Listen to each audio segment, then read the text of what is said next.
Our story begins with Yoshi sitting all alone, sobbing uncontrollably. Her husband Suzuki senses her distress and tries to comfort her, bringing her a glass of juice to help her calm down. However, Yoshi is so consumed by tension that she accidentally knocks the cup over, spilling juice all over the tablecloth. She jumps up to remove the cloth and rushes to the washing machine, but the moment she opens the door and tries to stuff the cloth inside, she feels a strange obstruction cramping the space. She pulls out the existing laundry, and suddenly she screams in absolute horror at what she sees. To understand exactly what is inside and what drove her to this breaking point, we need to rewind a few hours to the start of the day. Back then, Yoshi was in a completely different state of mind. She looked happy, standing outside her house joking with neighbors while their children played around them. When the chat ends, Yoshi gathers the kids to continue playing at her house with her 4-year-old daughter, Mai. Since Yoshi needs to run to the market for a few things, she sternly warns Mai not to step foot outside. She child-proofs the house by hiding all sharp kitchen tools, shutting off the main water valve, and securely covering the bathtub. Feeling reassured, she hops on her bicycle for a quick trip. Meanwhile, the kids start a game of hide-and-seek. Everyone rushes to find a spot, but because Mai is the smallest, she struggles to find a hiding place since the older kids have claimed all the good spots.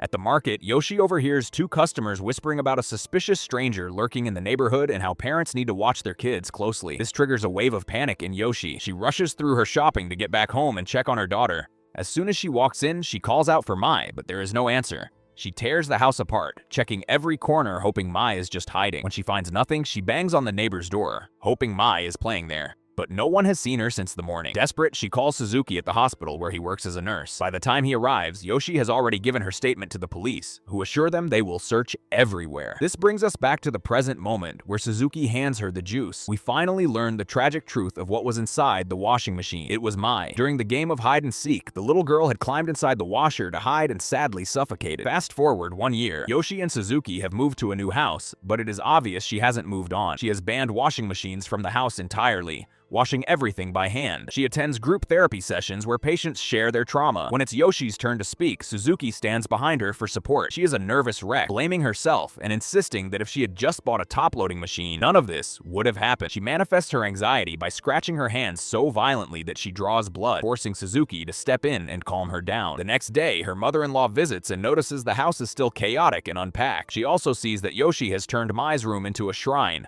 keeping all her clothes and toys exactly as they were. Yoshi is completely checked out, spilling tea on the table while pouring it. Annoyed by her state, the mother-in-law hands her a flyer for a memorial service at a nearby temple, suggesting it might help her accept reality. Yoshi goes out to the balcony to read the flyer, considering the idea, but a sudden gust of wind snatches it from her hand. She rushes down to the street to chase it. The wind carries the paper all the way to a flea market, where Yoshi finds herself standing in front of a stall selling antiques. She locks eyes with an old doll in a box and feels an instant, inexplicable connection. She buys it immediately. Later that evening, Suzuki comes home from work to hear his wife singing in the kitchen. He walks in and is shocked to see her smiling and welcoming him warmly, a massive shift from her depression, but his relief turns to terror when he looks at the dinner table. Yoshi has seated the doll in Mai's high chair and set a full plate of food in front of it. She explains that she found it at the market and felt it should live with them. Realizing how fragile her mental state is, Suzuki decides not to argue, fearful she might relapse. Yoshi essentially replaces her daughter with the doll. She arranges the nursery with toys, dresses the doll in Mai's clothes, and even cuts its hair and nails to make it look exactly like her late daughter. Suzuki returns one day to find her treating the doll like a living human being, so he decides enough is enough. He takes Yoshi and the doll to her psychiatrist. However, Yoshi insists she is fine. She explains this is a legitimate coping mechanism called doll therapy, which helps people deal with the loss of a child. She tells Suzuki that all he needs to do is spend more time with her and support her process. Even though Suzuki can't wrap his head around what's happening, he decides to play along, because all he cares about is seeing his wife actually get better and return to normal. He takes them to the mall to buy some clothes for their new daughter, but the saleswoman freezes for a few seconds, her brain completely short-circuiting at the sight. Suzuki quickly reads the room and tells Yoshi, "Let's check out another store.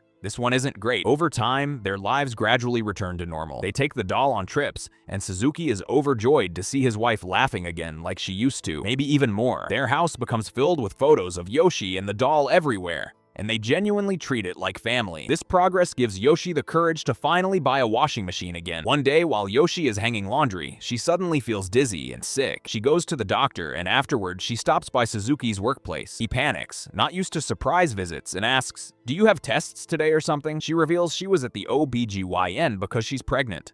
Suzuki is over the moon, knowing this is the one thing that will truly heal her completely. 9 months later, we see Yoshi holding her newborn daughter, Min, radiating pure happiness. She walks in to joke with her husband as he sets up the new crib. Noticing she looks tired from standing, Suzuki grabs the doll off the chair, tosses it onto the floor to make room, and lets Yoshi sit and rest while he snaps photos of her. In less than 2 months, they take down all the photos of the doll from the walls and replace them with pictures of their new baby. As for the doll, it gets tossed into the toy room and completely forgotten. One day, Min is crying hysterically and nothing Yoshi does seems to calm her down. Desperate, she digs out the doll and places it next to Min in the crib, hoping it might distract her. Once Min finally falls asleep, Yoshi leaves the room to sit with her mother-in-law. Having learned from her past mistake, she now has a baby monitor installed so she can keep an eye on things even when she's busy. Her mother-in-law expresses how relieved she is that Yoshi is finally back to being a normal human being, admitting how worried she was during the doll phase. Suddenly, they hear Min screaming through the monitor. Yoshi rushes in to find the doll lying on top of the baby. She quickly picks Min up to soothe her. The grandmother notices a strand of hair wrapped tightly around Min's neck, hair that matches the doll's exactly.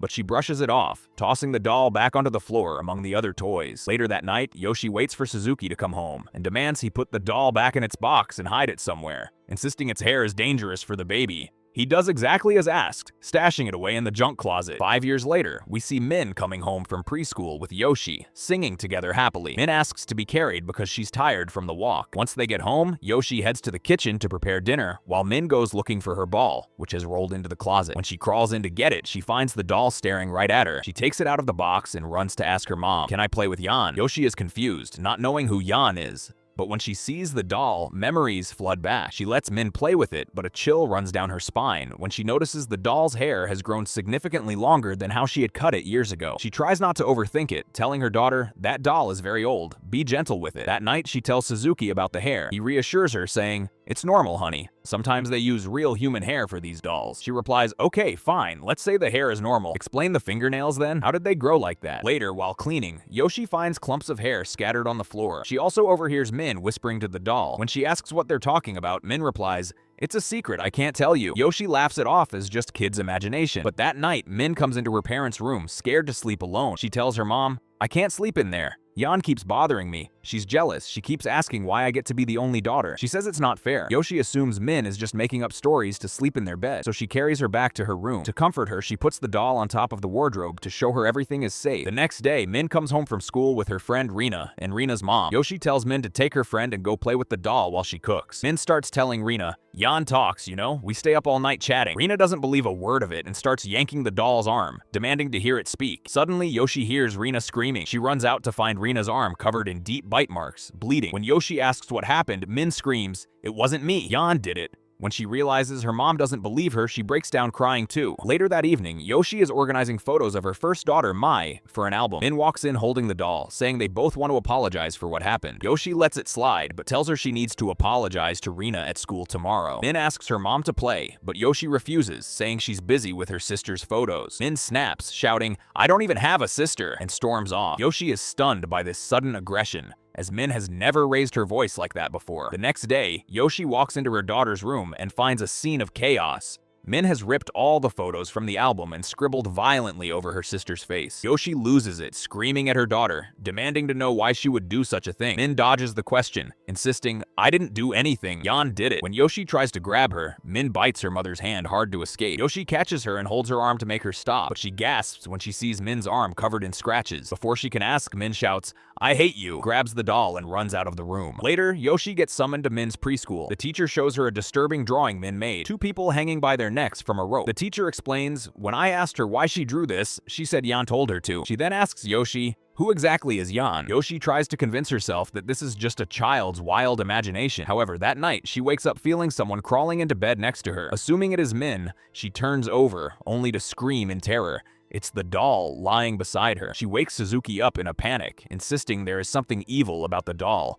But Suzuki dismisses it, saying she is overreacting and that Min must have put it there. Early the next morning, as soon as Min gets on the school bus, Yoshi wraps the doll in a bag and throws it into the trash bin down the street. When she returns to the apartment, she finds someone hiding behind the door with a bag over their head. Terrified and thinking it's an intruder or the doll coming back, she grabs a wooden plank and starts beating the figure violently to release all her pent-up fear. Once she calms down and checks her daughter's room, she sees the doll sitting innocently on the chair. The realization hits her like a truck. The person hiding in the bag was her daughter. She wakes up screaming, heart pounding. It was just a nightmare. But when she checks outside the apartment door to be sure, she finds the doll waiting for her. The sanitation worker had brought it back because it wasn't sorted correctly. Yoshi takes it back down, throws it into the garbage truck herself, and returns home, trying to carry on with her day. Later, while hanging laundry on the balcony, she hears a commotion and the sound of an ambulance siren below. She looks down and is horrified to see Min has jumped into the garbage truck to retrieve the doll. As the workers struggle to pull her out, Min looks up at her mother with pure resentment and walks away. That evening, Yoshi reviews the security camera footage from Min's room. To her horror, she sees the doll actually conversing with her daughter, answering her questions. The overwhelming stress sends Yoshi spiraling back into her old habits. She scratches her hands until they bleed, realizing she needs her psychiatric medication again. Heavily sedated and staring into space, Yoshi is interrupted by Min asking her to play. Min runs off to hide and Yoshi forces herself up, knowing her daughter isn't to blame for her mental state. She goes into the room to look for her. Min giggles and locks the door from the outside, trapping Yoshi in. Yoshi pleads, "Stop playing, open the door." But before she can finish, she sees Min moving behind her, covered in a towel. Terror grips her.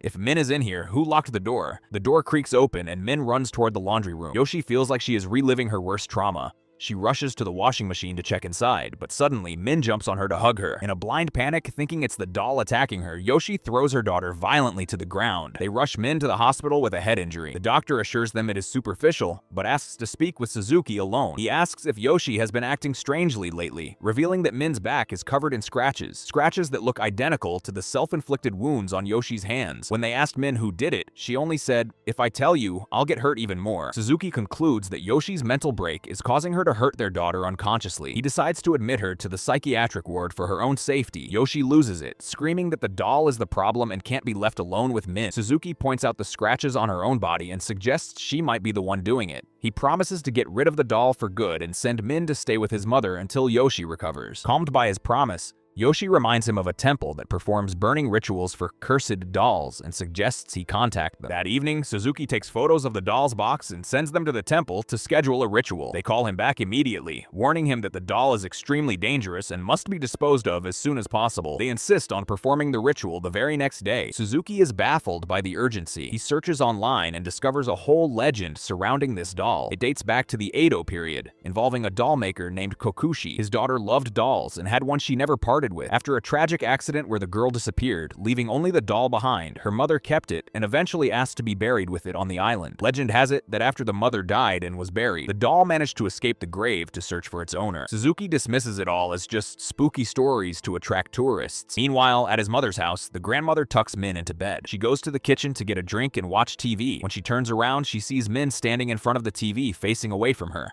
Surprised, she asks, "Are you hungry?" She opens the fridge to get her a snack, and Min runs and jumps on her back to play. The grandmother carries her back to the bedroom only to find Min sound asleep in her bed. Realizing that the weight on her back is the doll, the grandmother screams in terror and throws it violently to the ground. She immediately calls her son, begging him to come and save them from this curse that has terrified the entire family. Suzuki reassures her, promising to come pick up the doll the next day for the temple ritual. Later, Suzuki reviews the security camera footage from Min's room. He freezes when he hears his daughter casually asking the doll, "So you live in the Narima district in Tokyo?" A chill runs down his spine. That is the exact location mentioned in the online legend. Digging deeper, he uncovers the most shocking detail. The doll's name is indeed Yan. Panicked, he rushes to his car to check on his family. He calls his mother, telling her to keep the doll far away from Min until he arrives. She tells him she already threw it in the storage room, but when she goes to double check, the doll is gone. Terrified, she runs to the bedroom, hoping Min is safe, but finds the bed empty. Both Min and the doll have escaped through the window. The grandmother runs out, searching frantically.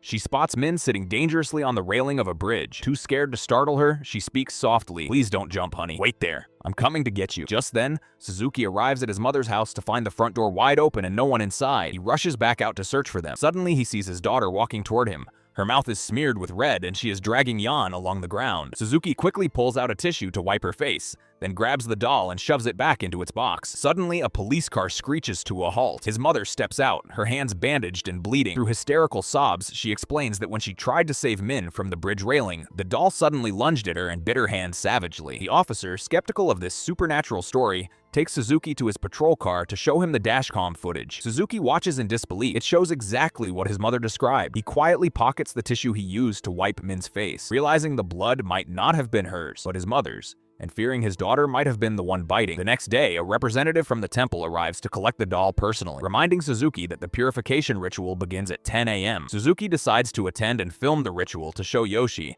believing it's the only way to give her closure. He chooses not to tell her any of the terrifying details that occurred while she was hospitalized. Meanwhile, we see a stranger in an antique shop holding Yan in her box. The doll somehow escaped the temple's transport van, and this man found it. Sensing it's valuable, he tries to sell it. When the shop owner tries to lowball him, he refuses and leaves to find another buyer. As he exits the subway station, he starts coughing violently, feeling something stuck in his throat. He reaches into his mouth and pulls out a massive clump of hair, identical to the doll's hair. Suddenly, he tumbles down the station stairs. Bystanders rush him to the hospital, his face battered and the doll's box shattered beside him. The temple priest visits Suzuki to return the doll, admitting defeat. He explains that the entity's power is far beyond their ability to contain and hands Suzuki the number of a specialist in exorcising cursed dolls. Suzuki calls the specialist, who instructs him to put the doll back in its box and ensure no one touches it until he arrives. But that's impossible now. The box is destroyed. Suzuki turns around to see a nurse holding the doll, playfully examining it. He screams at her to drop it immediately. Suddenly, they hear a rattling sound inside the doll's mouth. When they pry it open, they find a human baby tooth. Suzuki's mind races. He rushes the doll to the x-ray room to see what's inside. The scan reveals a horrifying truth. The doll contains a skeletal structure that looks exactly like a human child's. Just then, Yoshi walks in, having been discharged from the hospital. She freezes when she sees the doll. "What is that thing doing back here?" she asks, terrified. A police officer arrives to confiscate the doll as evidence, citing it as the cause of the subway accident. Suzuki pleads with him not to take it, explaining that an exorcist is on the way to deal with it properly. The officer laughs it off, saying, "Sure, buddy, I'll handle it," and takes the doll to his car. Suzuki and the newly arrived exorcist follow him. The exorcist tries to warn the officer again, but the cop ignores him and drives off. Suzuki and the specialist decide to follow the police car just in case. Inside the patrol car, the officer is still chuckling about the killer doll. As he enters a tunnel, he glances at the passenger seat. The doll is gone. He pulls over to search the car and finds it jammed into the steering wheel column. He tries to pull it out, but suddenly hears a small voice whimpering, "It hurts." Suzuki and the exorcist pull up behind the stopped police car. They find the officer sitting on the ground, cradling the doll in his arms and weeping uncontrollably. The exorcist places a hand on the officer's shoulder and begins chanting incantations to snap him out of the trance. He then takes the doll and locks it in a special wooden box until they can figure out a permanent solution. The exorcist asks Suzuki to drive him to a specific location to meet an expert who has studied this doll for years and knows its true origin. They arrive to find an elderly man in a wheelchair. Upon seeing the doll, the old man confirms it is the original Yan. He reveals his past as a military officer who once encountered a man named Kokushi turning himself in. Kokushi's confession was the stuff of nightmares. He had a daughter named Yan who was born very sickly. Her constant illness made her mother resent her. One day, the mother decided to end both their lives by hanging. The rope snapped under the mother's weight, and she survived. But tragically, little Yan did not. When Kokushi discovered what his wife had done, grief drove him to madness. To hide the crime and keep his daughter alive, he committed an unspeakable act. He took her bones and used them to build the doll, implanting her real hair, teeth, and nails into it. When his wife passed away, her final wish was to be buried with the doll. And that is exactly what happened. Yoshi is paralyzed by shock, realizing that the doll in her house is the actual Yan made of human bones. She asks how it managed to escape a sealed grave. The expert explains that grave robbers likely broke into the tomb years ago, thinking it contained treasure, inadvertently releasing the doll. They spent years searching for it, but never found it until now. The expert insists they perform a ritual to destroy the doll once and for all. However, Yoshi disagrees. She convinces him that the only way to end this is to return the doll to its mother's grave so they can rest together. The three of them travel to the island where the tomb is located. They gather in a hotel room to perform a binding ritual to keep the doll subdued until they reach the grave. Suddenly, right in the middle of the chant, the power cuts out. Yan's power surges. She bursts out of the wooden box. Yoshi frantically uses her camera flash to spot the doll in the pitch black. She finally manages to corner it and wrap it in the binding cloth. When the lights come back on, they discover the expert has been badly injured in the leg during the struggle. With no other choice, Yoshi and Suzuki must climb the mountain and finish the burial mission alone. They hike up the mountain and search until they finally locate the old tomb. Yoshi places Jan inside next to her mother's remains. Just as they are about to seal the tomb, a photograph of Yoshi's first daughter, Mai, falls from her pocket into the grave. Instinctively, Yoshi reaches down to grab it, but Jan launches a surprise attack, grabbing Yoshi's arm and pulling her violently into the grave. Suzuki lunges forward, grabbing his wife and pulling her back. He manages to get her out, but Jan refuses to let go, gripping Yoshi's hair with supernatural strength, trying to drag her back down. Desperate, Yoshi smashes the picture frame she retrieved, grabs a shard of broken glass, and slices through her own hair to break free. They manage to seal the grave and return home, feeling a wave of immense relief that the nightmare is finally over. Back at the house, Yoshi sees her daughter, Min, running to hug her. She picks her up and sits on a chair, but the hug feels suffocating. Min grips her tightly, and no matter how hard Yoshi tries, she can't push the child away. She looks into the mirror to see what is happening and screams in horror. The reflection isn't Min, it's Jan. She screams for Suzuki to save her, but Suzuki is trapped in his own nightmare. He is standing in front of the washing machine, watching his first daughter, Mai, trapped inside, banging on the glass for help. Suddenly, the scene shifts. It was all a collective hallucination. They are still standing at the open grave on the island, unable to close it. In his delusion, Suzuki tips the washing machine over to break the door. In reality, he is breaking the spiritual barrier. His first daughter, Mai, steps out. She hugs him, then walks over to the grave, takes Jan by the hand, and leads the doll away into the afterlife. Finally, Suzuki and Yoshi are able to close the tomb. They walk along the beach, imagining they are holding their first daughter's hand, grateful that her spirit saved them and took the doll away. Later, life seems to return to normal. Yoshi, Suzuki, and Min are sitting at the table having breakfast. After they finish, they take Min on her bicycle for a walk. Meanwhile, the grandmother and the expert arrive at Suzuki's apartment. Grandmother is frantic because she hasn't heard from her son in a week.